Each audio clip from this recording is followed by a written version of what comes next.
Good evening, everyone. It's Jesse of Schoolcraft Family Farmstead. I got another mower cleaned up, ready to go. This thing is probably one of the nicest mowers that I have ever had, and it will make somebody a heck of a mower. You can see it there, just purring like a kitten. It's a 2009 John Deere X500, and I'm getting ready to get it listed up for sale. I gave it a good bath. It really didn't need much. But I tell you what, I don't know who turned the AC on out here, but it is cold. I got used to the 70s that we had last week, that perfect weather in my first video, and this ain't it. I am cold. It's probably about 50, but after getting used to the 70s last week, it feels like it's freezing, especially with this wind. We've got a pretty stiff wind coming out of the northwest. Hopefully you can't hear it too bad in the video.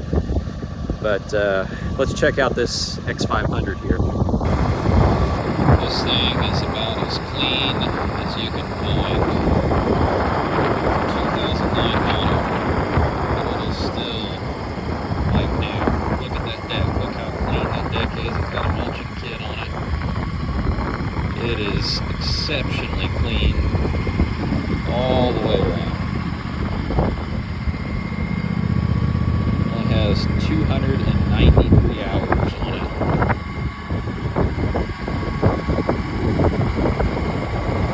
Deck is as quiet as you can get. You can tell it's obviously been babied.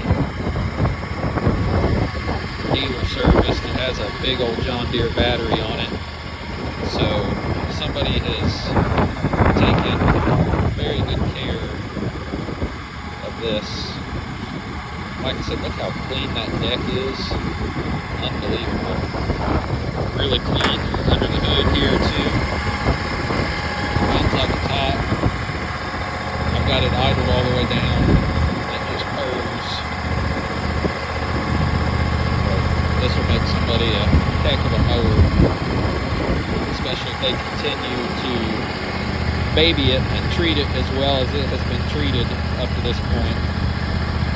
Probably going to list that mower for around $3,000. It's a 2009, like I mentioned before.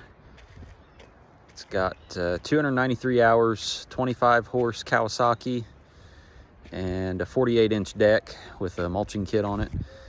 So if you are interested, just leave me a comment or send me a message, and we'll work something out where you can come check it out, because I know if you come check it out, you'll want to buy it. It's a nice one. Something else I forgot to mention in my first video, we had a tornado that blew through here on March 31st. It was a Friday evening, really late. It was about somewhere between 11:15 and 11:20 in the evening, and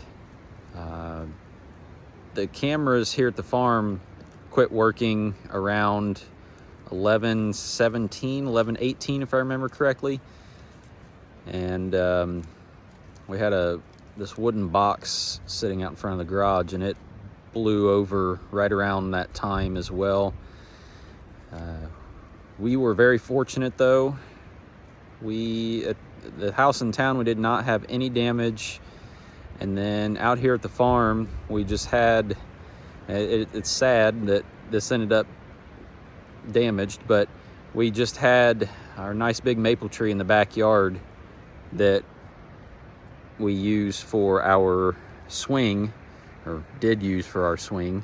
You'll see why we can't anymore, but half of it split off and fell in the yard. But you'll be able to check this out here in just a second. So this is what I found when I got here. We were at the house in town, and the tornado warning first started, I believe it was just a few minutes before 11 o'clock, if I remember correctly. Our friends Drew and Karen were over for dinner, and then the tornado sirens started going off. We had been warned pretty much all day that the weather could get nasty, and we had one cell that blew through probably just a little after 11, maybe 10 after 11, and it wasn't too bad. And I thought that we might have made it through unscathed, and then I looked at the radar, and down toward Paragon I saw another cell, and I told Drew that it might get pretty nasty. I was standing at the front door there at the house. Caitlin woke Riddick up, and I was standing there at the front door. I'd opened the main door and had the storm door shut, and there's a parking lot across the street, and there's a dumpster there that you can see. Well, I could see the lid flew open and started flapping like 2 sheets of paper, and then I lost sight of the dumpster because of all the rain and the wind, and then the power went out. And there were a couple times where I was getting ready to go to the closet myself, which I've never actually taken cover from a storm, to be honest with you. That's the closest I've ever been to a tornado. But it was an EF2, and unfortunately the nice maple tree, the shade tree here in the backyard, was an unfortunate victim. But you can see, I thought this was kind of funny. You can see the limb that the swing was hanging on. It was like a horizontal limb, so it just went straight out and hung the swing from that. It didn't touch the swing though. It just set the swing on the ground. It was already in kind of rough shape anyway, but the swing made it out completely unscathed. It just set it on the ground, and then the tree laid over right next to it. But I need to get this cut up. It'll make a decent bit of firewood for next winter in the boiler, and need to cut the rest of this down because this part here is leaning toward the buildings. I just about tripped over my hand truck there. That would have been real good, but I backed right into it. Anyway, so that was the only damage that we had, thankfully. We were very fortunate. I'll show you some pictures that I'll include in this video of a barn that's right about a mile or so, maybe a little mile and a half down the road toward town there at the Leonard's farm. They were not so lucky. The tornado was a direct hit at their place, destroyed their barn and their big silo, and did a lot of damage to their old barn right next to the house. But the old house appears to me anyway to be completely untouched. But this is now the middle of April, and I don't believe they have gotten power back on yet at their farm yet.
So as I was editing my video, I remembered how windy it was the day that I made this video. And the part that I'm getting ready to tell you about the storm, when I told it that day, you could hardly hear me because the wind was whipping so badly in the microphone. So I'm going to remake this part. That's why my beard is a little longer and I'm wearing a different shirt. So it'll be a little off in this video, but that's okay. I'm learning, and I guess I need to figure out some sort of microphone to get, or just don't try to make videos when it's very windy outside. Right now it's nice and calm, and I just got bugs swarming me. But anyway, so that, yeah, just I say that one lands right in my nose. So that day, after the storm had calmed down some, Drew and I got in the car and started to try to make our way out to the farm because I wanted to make sure everything was okay out here. And when we got into town, I quickly knew that it was not your typical kind of strong to slightly severe storm. There was a lot of limbs and twigs in the streets, and started to see some damage to buildings. We got down to the square downtown, and there was a part of a building, the roof anyway, the roof of a building had blown off and was wrapped around a green Jeep downtown. Turns out it was, the Jeep belonged to one of my students' mom. And, oh man, these mosquitoes, these gnats, ugh. Anyway, so started to make our way out toward the farm. I got to Martinsville Road, and there was a truck in front of me. And right about the time we got to Leonard's farm, the truck slammed on its brakes and came to a stop. So of course I did too. And then I noticed that the truck had gotten tangled up in power lines, and power lines had been way too low in that curve for quite a while. And it was, I actually think a few years ago, there was another, like a truck or something, that had gotten tangled in those lines, and they didn't fix them. Well, these lines were all over the place now, and the truck had driven into them and gotten tangled up in their mirror and stuff. So I turned around, but I noticed when I was turning around that there was a truck next to Leonard's barn, and it had lights that were pointed upward. So then I realized they probably had gotten some damage. Turned around on Martinsville Road, went over through Artesian Avenue by Walmart, and then tried Kramertown Loop. And when I was driving down Kramertown Loop, there was barn metal and insulation wrapped in the fence, the cattle fence that Voiles family uses for their cattle. So then I knew their barn had to be pretty well destroyed. Turned right onto Kramertown Loop, and there was a tree that was across the road. So I had to turn around there, try to go up Townsend Road. Got a little ways up, and there was another tree. So I was about to give up and just wait till the morning, but decided to try one more time, and I went all the way around past Old Cross School, went up across Voiles Road, and Drew had to get out of the car a few times to move some manageable limbs out of the way. But the whole time it just sounded like I was driving on gravel because of all of the tree debris, the leaves and the twigs that were in the road from the strong winds. Finally made it all the way around and got here to the farm. I think it took roughly an hour and 15 minutes to get from town out here to the farm. So it was, usually it's about a 10-12 minute drive. It was a lot longer than usual because of all of the damage. I got out here and just saw the tree, of course. There was no other damage. All the goats were fine. They acted like nothing had ever happened. But despite that, the power poles, the electricity poles that run along the road, the last one before our property line on the north side was leaning way over, and then the next one at our neighbor's place was broken. So it just shows you how close the strong winds were. And checked things out. I started to head back to town. I could get back to town on Kramertown Loop. They'd already moved the tree out of the road, And when I was going to town, I looked over toward Leonard's barn, and I could see lights in town through their barn, where their barn was. So I knew it had to be pretty bad. And then the pictures, of course, that you will see, you can see just how bad the damage was. And so they've started some cleanup, but they've still got a lot to do, unfortunately. But that was about it. Like I said, thankfully out here we just had our big maple tree that split in half, with one half laying over on the ground. And sad, because that was a nice shade tree here in the backyard, but could have been worse, I guess. Well, that's all for this evening. I'm just working on getting the goats fed and getting them taken care of. I got to get used to this too. Drew scolded me for not doing this in one of my other videos, or my first video, I mean. Make sure you like and subscribe, please. Drew has kind of become my unofficial YouTube agent, and so you'll get to meet him in another video, I'm sure. But he's been sharing my video and getting me some subscribers. I think we're up to 14 or 15 now, which is great. Just in a few days. It's a good little start, and hopefully we'll continue to build from here. I think that's a pretty good start for only being my second video.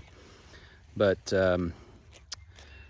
yeah, it's a kind of a still evening, kind of humid. It was nice last night though. It cooled off and got pretty dry, but it's kind of humid this evening.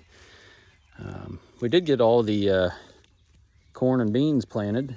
I say we, Uncle Larry did.